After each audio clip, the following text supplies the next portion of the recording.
કેમ છો દોસ્તો? બધા મજામાં છો? આજે હું તુવર રીંગણનું શાક, કઢી અને ખીચડી બનાવવાની છું.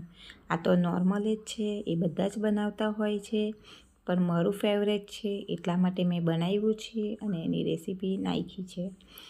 રીંગણ બટાકાનું શાક માટે મેં તુવર થોડી છોલી લીધી હતી પહેલેથી, અને રીંગણને કાપી લીધું છે. 2 બટાકા બી કાપી લીધા છે.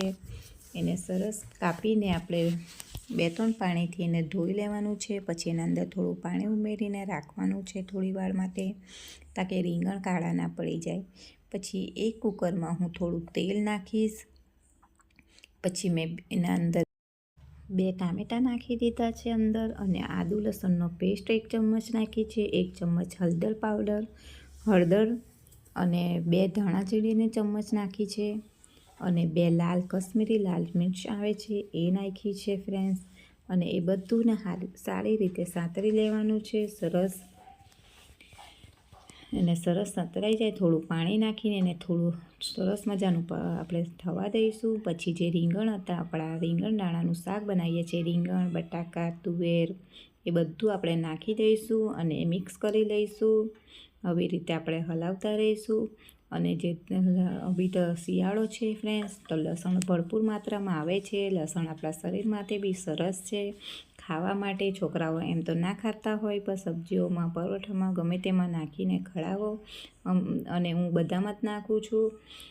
અને લીલા ધાણા, લસણ અને એને હું નાખી દીધું છે શાકમાં, અને એને સરસ રીતે થવા દેવાનું છે આપણે. અને અંદર અડધો ગ્લાસ પાણી નાખવાનું છે, અને પછી આપણે કુકરની સીટી પડાવીશું.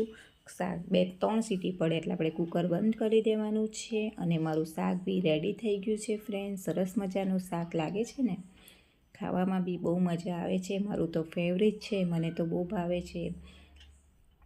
ઓલમોસ્ટ બધાનું આ શાક ફેવરેટ જ હોય છે. અને આપણે એક તરફ કઢી બનાવવા રાખી દઈશું. કઢી બી હું નોર્મલ જ બનાવું છું, જે 5 મિનિટમાં ઝટપટ બનીને તૈયાર થઈ જાય છે. એના અંદર મેં 2 ચમચી ચણાનો લોટ નાખ્યો છે, 1 હળદર પાવડર, સ્વાદ અનુસાર નમક, અને જે લસણની હું વાત કરતી હતી એ લસણ મેં આમાં બી નાખ્યું છે. લીલા ધાણા, લીલા મરચાં એ બધું નાખી દીધું છે મેં, અને એનું ગોળ તૈયાર કરીને રેડી કરી દીધું છે. એક તરફ મેં પેનમાં આપણે કઢી પત્તા અને થોડું તેલ ને તતળાવા દીધું છે. એના અંદર થોડું જીરું બી આપણે નાખીશું. આપણે એના બદલે રાઈ બી નાખી શકીએ છીએ. મેં જીરું નાખ્યું છે, અને એને સરસ તતળી જાય એટલે આપણે એના અંદર જે ગોળ કઢીનો તૈયાર કર્યો છે ફ્રેન્ડ્સ, એ બી નાખી દેવાનું છે. એટલે આપણી કઢી મસ્ત રેડી થઈ જાય. એને થોડીવાર 2-5 મિનિટ લગીને થવા દેવાની છે. સરસ થઈ જાય એટલે એને બંધ કરી દેવાનું છે ફ્રેન્ડ્સ. એક બાજુ મારી કઢી રેડી થઈ ગઈ, એક બાજુ મારું શાક પણ રેડી થઈ ગયું છે. અને શિયાળામાં તો ગરમ ગરમ ખાવાની મજાઈ અલગ આવે છે. શિયાળો બેસી ગયો છે ફ્રેન્ડ્સ. અને એક તરફ મારું કઢી બી રેડી છે ફ્રેન્ડ્સ. કઢી સરસ મજાની ખાટી બની, અને મેં ઘરે છાશ બનાવી હતી એની જ કઢી બનાવી છે ફ્રેન્ડ્સ. સરસ ખાટી ખાટી કઢી બનાવી છે. અને એક તરફ મેં કુકરમાં થોડું પાણી હતું, ખાટાશ હતી, એટલે મેં થોડું પાણી બી એડ કરી દીધું છે અંદર. સરસ મજાની કઢી બને. હા ફ્રેન્ડ્સ, એક બાજુ કઢીને શાક તો થઈ ગયું, એક બાજુ આપણે હવે ખીચડી મૂકી દઈએ. ખીચડીમાં મેં પહેલેથી જીરું અને તેલ નાખી દીધું હતું.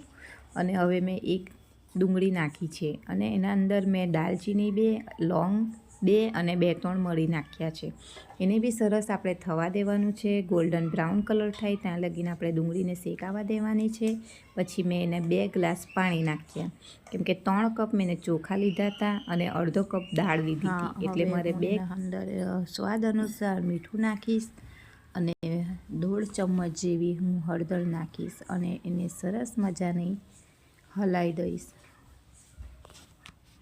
આવી રીતે એને હલાવી દેવાનું છે, અને આપણું કુકર બંધ કરી દેવાનું છે. અને પછી 4 સીટી પડ્યા પછી આપણે કુકરની સીટી ખોલીશું. અને મારી ખીચડી રેડી થઈ ગઈ છે ફ્રેન્ડ્સ.